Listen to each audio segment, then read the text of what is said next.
Welcome back to Inside City Hall. As we've been telling you, the power structure in Albany has been thrown off dramatically following Assembly Speaker Sheldon Silver's federal indictment last week.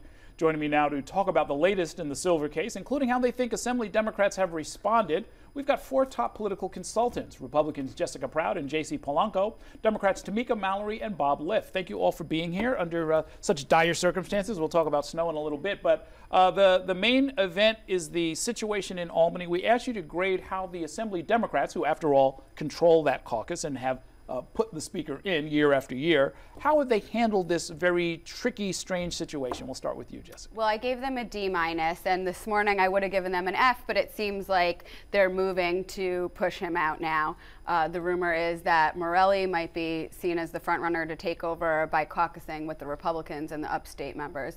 But I think you have to really take a step back and look at the big picture here.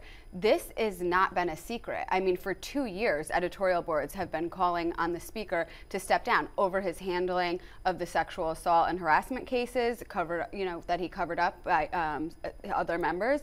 And also, they met a few weeks ago to elect a new speaker, and not a single member even raised the question about the investigation, which was public knowledge. So I just think that it's a stain on the entire House.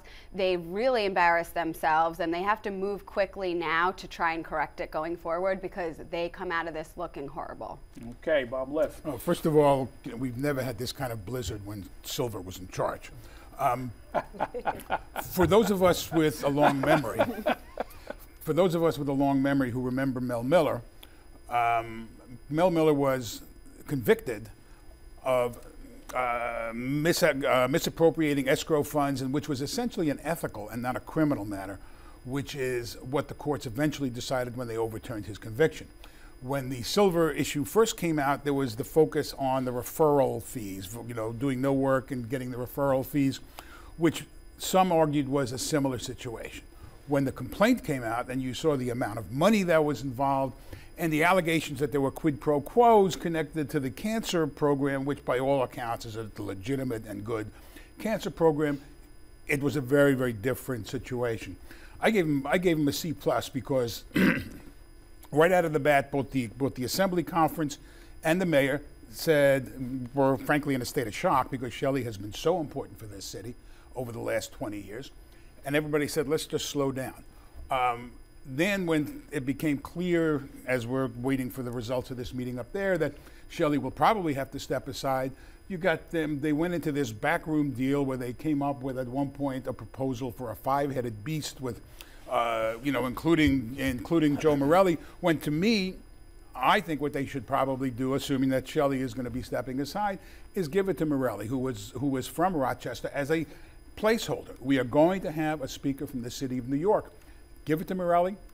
Wait to fight another day to see who can come up with the votes. Can I challenge you on this issue of his indispensability? I mean, there's people who are indispensable. They step into a role and they just do it better than anybody else. And then there are the people who, say, stay as speaker for 20 years and make themselves indispensable by eliminating any challenges to their power, centralizing power in their hands, punishing anybody who wants to go in a different way, and then declaring at the end, hey, I'm indispensable. However, if you're saying that within a Democratic Party conference, within a legislature, that there is politics going on, I am shocked. I am shocked, Errol, that you think that this politics goes on within a Democratic conference. Any legislative conference, it's not like being an executive where you have 18 million people, 19 million people in New York. You have 150 members, 105 Democrats, I think is the number. That's your constituency. Is there hardball played in a legislative chamber? Yes. Is he good at playing hardball without trying not to show any fingerprints? Of course. He is a veteran. He's a very good, I would assume he's a good poker player just from how he's played it. But I look at the issues that are proposed that are damaging to the city, and it's Shelley Silver that I think saved the city from a lot of damage that Albany wanted to do. Okay, a different point of view, J.C. I think that's absurd, considering the fact that it was Sheldon Silver that got rid of the commuter tax and cost New York City billions of dollars on some shenanigans going up in Rockland. Commuter tax. Well, the reality is that New York City needed that revenue. Absolutely. But the sad part is this: I keep reading everywhere, and nowhere is anyone talking about the biggest loser in all of this. the voters in New York City. You know, we have the lowest turnout ever. We have 4.6 million voters. Last election cycle, 28% turnout. And do you know why that is? Because of nonsense like this. Hey, you call it politics. The reality is that this isn't politics. This is fraud. And voters are tired of it. Every time we look in the papers, there's another elected official going down in flames. I mean, enough is enough. Now, the reality is this. Voters are partly to blame for this. They stay home. They can do one of two things. They can either do their homework, or Preet Bharara is going to do it for you. He's going to examine these elected officials, find out what they stand for, find out what they're doing with their money. So you can either stay home and play the apathy role, or you can start asking questions about who your elected officials are and make yourselves valuable. And I think New York So City, for the Democrats, this all adds up to what grade?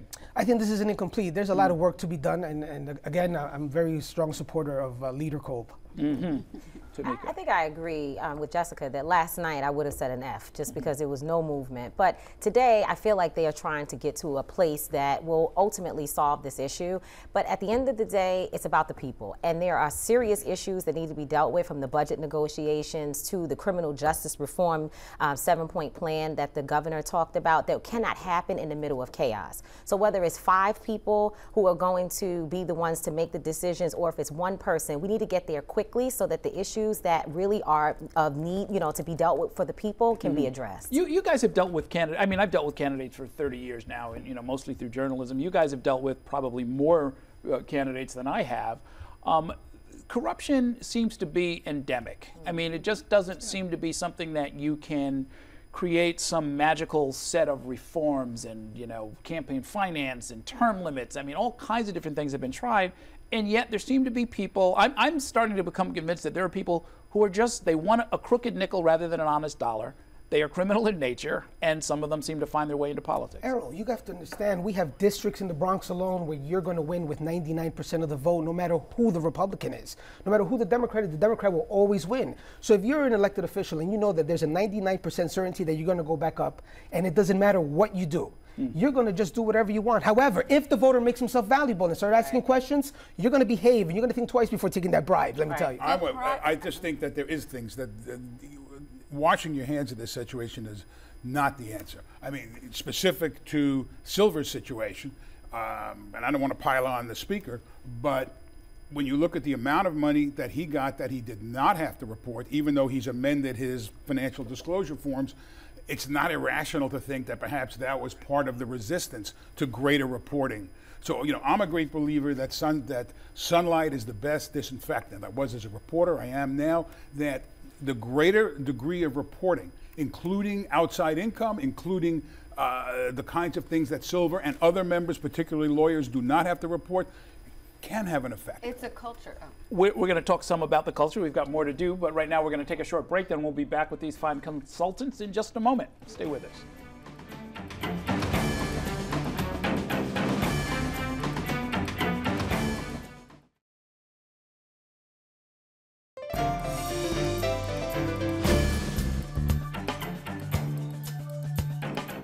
We are back inside City Hall. I'm joined by the 4 members of our Consultants Corner, Republicans Jessica Proud and J.C. Polanco, Democrats Tamika, Mallory, and Bob Liff. You were going to make a point about whether or not corruption is endemic to politics as practiced in New York. Well, I think clearly it's a culture that has been fostered over the years in Albany, and frankly, before pre-Preet, no one really was ever being challenged on it. This was going on for years, and then that breeds people thinking that they can get away with it, and then new people get elected and they think they can get away with it, and well, he's doing it, so I can do it. And it has become endemic. But I think now you're starting to see a lot of lawmakers, really shaking in their boots over this. Which is why I think it's important to talk about the 45 new members who've come into the assembly over the last 4 years, and the fact that they're not involved in the decision-making process at all. I mean, you hear all of this talk about the 3 men in the room. We need to bring those voices in, because first of all, those people are probably more connected to the folks on the ground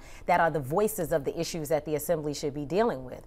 So I think that, it's really important that reform that they've been calling about, and Keith Wright actually talked about it in his letter today, that there has to be reform that brings other members to the table to make decisions. Term limits would be a great example of that. Yeah, so, well, it's got to be something. I'm not sure what it is. Let us talk about snow for a minute. How has the mayor been doing? How has the governor been doing? They seem to be going with the abundance of caution theory. basically shutting everything down in advance and telling us that they're going to do it. I think the mayor's picking up and learning from his mistakes from last year when he left schools open and did a disaster by keeping all the Republican parts of New York City filled with snow. But I think that he needs divine intervention right now to save his first 4 years in office, and I think he's doing everything he can to make sure that the streets are clean and the snow is still falling out there. So, that's an incomplete grade, I'll tell you in the morning. First of all, when it comes to predicting blizzards, sometimes the weatherman is like the economist who predicted 14 of the last 3 recessions. So let's see how serious this storm is. And it is January. It snows in January. So, and I also think New York is gorgeous in the snow. It's quiet. It's really, it's the prettiest time. Our sanitation department is the best in the country. I mean, they know how to be deployed, and I think they've learned how to not distinguish now between secondary and tertiary streets.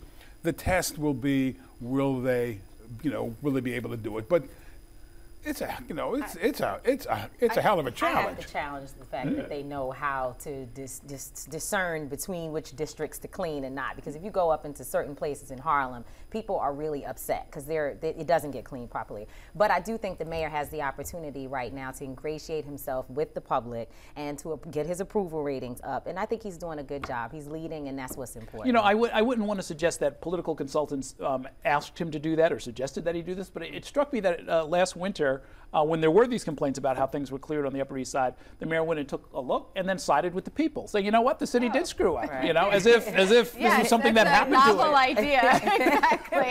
He tends to do that sometimes to separate himself from his administration. But I think, their strategy is to try and avoid every possible thing that could go wrong by keeping people off the streets, which is certainly smart. The governor did that with Superstorm Sandy, was shutting the system down, and it proved effective. And that's actually new, the idea of banning driving, which he's done.